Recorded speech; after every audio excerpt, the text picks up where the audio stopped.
Hey you guys! It's the daily, part number 2 of Daily 594, where we are exploring the concept of adjustment in Terran versus Terran. This game is going to be a short one, but let's work under the premise that people are going to be centering their play around Hellbats, including us. I think it's very easy to hear what the norm is and think, how do I do not the norm? I mean, there are ways, but honestly, Hellbat drops are just so good. You should just be Hellbat dropping, learning to Hellbat drop. So, we're ForGG. We want to try to make sure that we get our Hellbat drop off oh so good. So let's go ahead and walk through this game, where we're going to see what happens when suddenly our plan gets turned a little wonky. In this game, LucifroN is going to be going for a one-base cheese all-in type thing. He's going to be going for this tank marine, tanky, marini kind of with medevac and Viking. He's just going to go for the all-in. All for that all-in. So let's see what ForGG does. Obviously, ForGG doesn't know what's going to be coming at him. Could be anything. So what ForGG is going to do is just open up with another very standard style of play, which is to get a gas up at 15. Quite a late gas. Quite a late gas. And this is so that he can get a command center, plus some other assorted pastry. Most commonly, it's command center and factory. In this case, it's going to be reactor and factory. So he's going to be getting some extra bonus Marines. Yeah. Bonus Marines are amazing. So kind of a funky move right there that we just saw. We can't really read into the fact that there'd be any proxy because that's about how long it takes to get from cross map to cross map. But at the very least, we do know as ForGG, he's not going Reaper because we saw 2 Marines at the front of our base. Okay. So we have our 6 Mariners up. Here is our swap. And here is an increasingly common thing that a lot of players are doing. Why would we be doing this? Why would we open with these Hellbats? This is what I will refer to as a meta adjustment, where because so many people are going for the Hellbat, all our builds have to deal with the fact that that's almost certainly going to happen. We can't just say something like, I'm going to do this all in and hope it works. I can actually specifically prepare against what he's almost certain to do. Hellions are an extremely good answer to Hellbats because amazingly, I can open up this tech tree tab that I might be the only person that uses and show that Hellions do 14 damage versus light. They do bonus damage versus light. And notice that range 5, you see that range 5? Oh yeah, Hellbats. Look at this. Range 2. Range 2, yeah. And of course, we see that this is a move speed of 2.25. This has a move speed of 4.25. Hellions, way faster and outrange the Hellbats. Great answer to that. Alright, now, let's go ahead and do some of our good happy time reads. Let's go ahead and get a good sense of what's coming up. Well, given history, I know that 7 minutes is about when those Hellbats can begin churning out with that drop. So what we're actually seeing ForGG do is this style that's become really, really common, which is to begin going for Hellions and Vikings to deal with the initial drop. And depending on what we see, we can do some sort of big, broad shift around. So you might be wondering, why on earth did the starport take the tech lab? Well, the answer is that there's circumstances where we might be like, uh-oh, a Raven, and we'd want to build a Raven. But I don't even think it's that big of a deal. The important thing is that ForGG is literally just going to build nothing but these Hellions for the time being.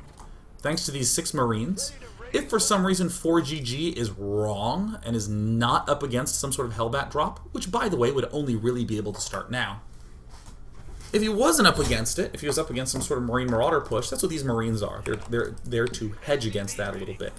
Here's the Raven coming up. Why? To hedge against a player who's doing something like going for Banshees to surprise us. So suddenly LucifroN, or ForGG just sees this, And then this becomes a very straightforward, easy, pretty simple decision. We're just going to build the meatiest units that we can out of all this. Hellions and Vikings. Just writing out to meat. And this is one of the nice, one of the niceties about going for this. Is that we actually have a pretty easy time. I mean, this was not at all a difficult thing to defend. Oh, and look at this. Oh, I'm so dumb. I forgot the tech lab. Yeah, the meatiest thing that we can build out of this is the Banshee against this sort of force. But it's still significant to note that this entire build order from ForGG, this whole Hellion thing came up because it's an answer to the Hellbat-based play.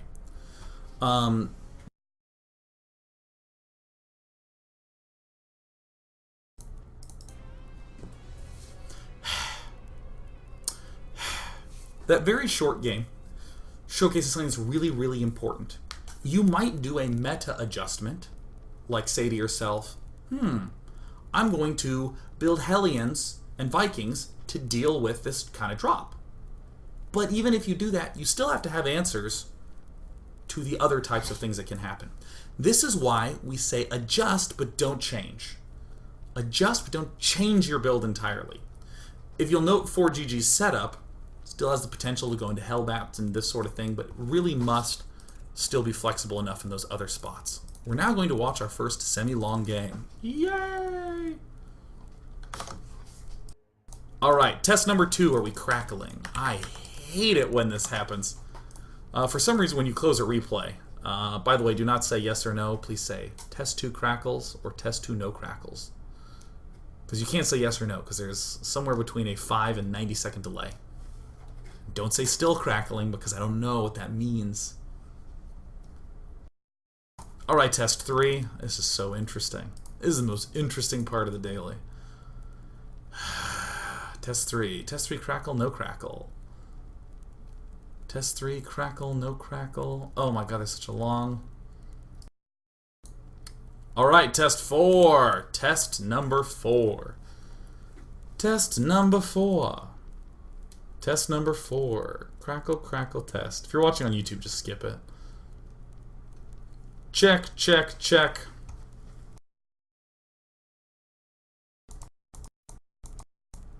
Alright, test 5.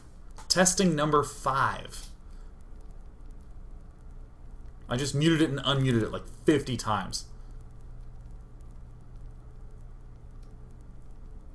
Test 5, test 5, test 5, test 5. Ah! Test number 6. Test number 6. Test number 6. Is there a crackle or is there no crackle? Test number 7. Test number 7. I'm not sure why it does this. Every now and again when I close a replay, it completely botches my mic. Test 7. Test 7. 7 good. 7 good! Oh.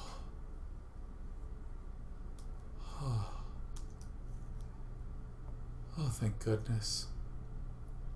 Phew. Whew. Let's go into the game.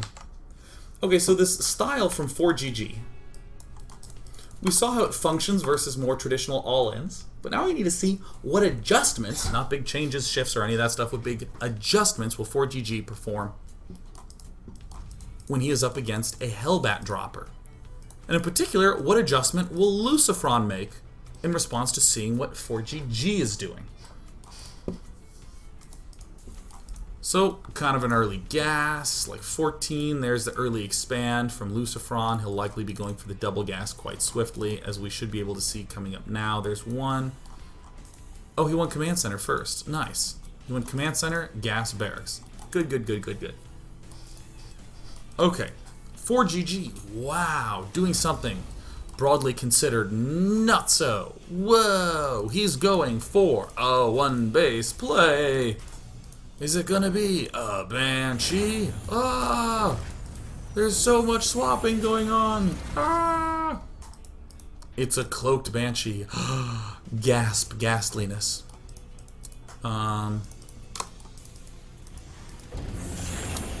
Wait a minute, this is... Wait, this is the wrong game. I was looking at this, wait, no, this is...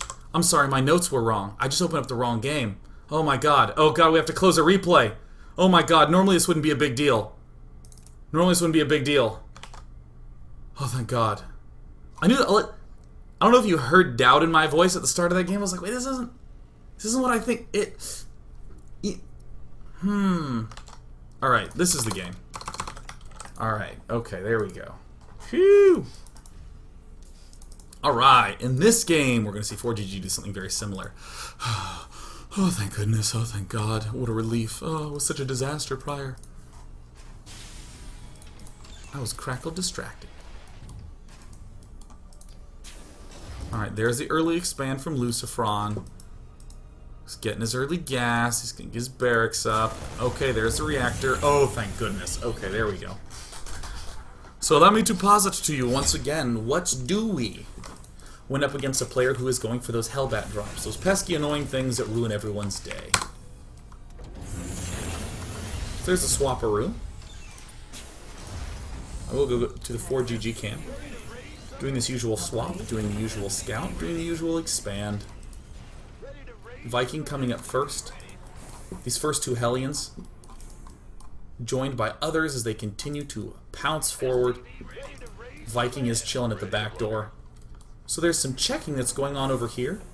But ForGG has to be super careful. Why is he pulling back now? Because that's about the time that Hellbat drops would wind up coming in. And as we can see... where is the Hellbat drop? Ah, I found it. LucifroN is doing less of an aggressive Hellbat drop. This has also become kind of a norm that players do, where they build these Hellions first before they do the drop. But we still concluded that 7 to 7:30 is about as early as a drop could come, so it makes sense for ForGG to pull back. So there's the scan. Still absolutely no idea. Sees the expand. Okay, very useful. We also have this Raven up once again. Additional supply depots required. So this is a point where we haven't really gotten a good read on what our opponent is doing. We are fairly certain he's going Hellbat for a very simple reason. The barracks is right there. Yeah! Barracks right there. So we're pretty sure he's going mech, not 100% positive, but close enough. Instantly throws down these two factories. Notice the lack of armory, notice the lack of anything else. Just going straight for the additional factories. Soon enough, maybe considering getting gas. ForGG also preparing for these drop-type plays by building these depots at varying angles. So now he knows that he's up against Hellbats. So look at this very simple adjustment that we're going to see out of ForGG. He just goes mass Viking Hellion. Another sort of interesting adjustment. We already saw that this number of Hellions holds off a lot of the early cheeses quite well, and we also have the flexibility to build a Banshee. Our SCVs are under attack. But thus far, we've been virtually impenetrable. Our SCVs are under Hellbat drops being annoying, wind up doing some damage, It's not gigantic, but it is still about as much as Hellbats do. But now I can see the awesomeness of this strategy where we have a whopping 20 Hellions versus 8 Hellbats that can't actually get in range. And LucifroN is almost hopeless in this situation to keep this front alive. It does not take long to knock that down. And LucifroN has himself a grand old time doing the counter drops that do a lot of damage. And thus far, everything seems to be going pretty well for ForGG, who's a few seconds away from winning despite this sort of craziness. Now, I'm going to ask a question. Here's your pop quiz mid-daily. Given everything that went on, we can see kind of clearly how ForGG shifted this to deal with an all-in, and then shifted, or in the last game, we see how ForGG adjusted this opening to deal with the all-in by going for Banshees and playing a little more conservatively. We see in this game how he went just balls to the wall, factory out, different little adjustment. But what I want to do is I want to actually come to the LucifroN's side of things. And we're going to go through it, and I want you to ask yourself, how could LucifroN, doing everything that he did, adjust his play to hold off this attack, to stay, or actually not even to hold off this attack, to win this game? So I'll walk through this. So first and foremost, we see some prior tweaks to play. I will note that adjustments don't always have to be responses to what you see in game. They can be tweaks to what you saw in the last game, or tweaks based upon your experience. So for instance, let's say you're struggling when you're doing Hellbat drops, but so is your opponent. These first Hellions, just building a few extra Hellions before we get our Hellbats out, is a way to deal with Hellbat drops in our base. He can't drop us without us having a nice microable unit. I notice that these guys are in control group 1. They're ready for the defense. Even the medevac is control group 3. It's different from these controlled guys. So we're looking very carefully. We see some extra Marines popping out. Looks like LucifroN wants to make sure. I think as an adjustment we might be able and willing to cut those, especially if we have these factories up. Third command center up. I mean, I think that seems reasonable. Extra refineries up. I mean, I think that sounds reasonable. But we're seeing, okay, here's 2 factories that go down. These 2 factories that go down. Upgrade complete. Feel free to begin typing in chat what you think the big adjustment should be, or a series of small adjustments, because I mean these drops seem to go reasonably well enough, especially given that we got out with this medevac. Siege tanks being produced, the usual expected play. And I'm going to slow down in this battle. Very clear that we lost that front pretty quickly. Tanks come out a little bit late. But we're having a lot of success with these. Our SCVs are under attack. Our SCVs People are saying things like, you know, trying to get Widow Mines up, Marauders, Banshees, all these sorts of things that we're seeing. These fall into the range more of changes rather than adjustments. I mean, in a sense, a change is just a really big adjustment. Think minor, think tiny little tweensy things. Yeah, like Khashoggi, earlier tank production. I love that. I love that. Yeah, and especially Backstab28 in chat notes that, oops, I pulled back way too far. I'm gonna go to around 9 minutes. Has he seen these yet? No, so LucifroN has not seen the factories. So it's easy, for instance, to get to a spot like this where LucifroN has seen these factories. So now LucifroN knows that it's coming. But we can't say something like, if we see these factories, get our factories earlier. Because hell, our factories are actually done. Something that I'm noticing is right around this 8-minute mark. So I want to take a look at this economy. We already have some good defense. We already have 1 medevac drop going out, a 2nd medevac drop ready to go out. This command center, we might say to ourselves, we need 2 factories before this command center. I think that's kind of extreme. I would be willing to do something even smaller. I'd be willing to say, don't build these Hellbats, just build 2 factories and then go back to Hellbat production. I think the biggest thing is that these 2 factories that went down just at 9 were a little bit too late. Just a teensy-tiny bit too late. So that's one potential adjustment. Another second one. I mean, these Hellbats just did a great job with everything. We might even try to have some spotter at the front. Like, oh, there's another really nice adjustment. We could probably take these Hellions and move them here. So that way we can even see when stuff is moving out. But another thing we can do is when we see this attack coming, we can just wall this off. Or hell, we can just have already built a depot here, and then have like depot as a secondary backup wall off. Because I think that if LucifroN just doesn't let stuff up into his main base, like at this moment, if there was a lift and these two siege tanks came up, it's going to be a hard battle for ForGG to win. So I think that this is really simple types of things, slightly earlier factories and a wall off. Because these are still very strong. These drops, clearly a winning play, these counter drops. Wouldn't want to abandon that, wouldn't want to bring those home. When we come back, we're going to watch that final game that I meant to show last, where we're going to see ForGG open up with Banshee, LucifroN does a Hellbat play, and LucifroN is yet again up against this crazy, hyper-aggressive, mass Hellion style.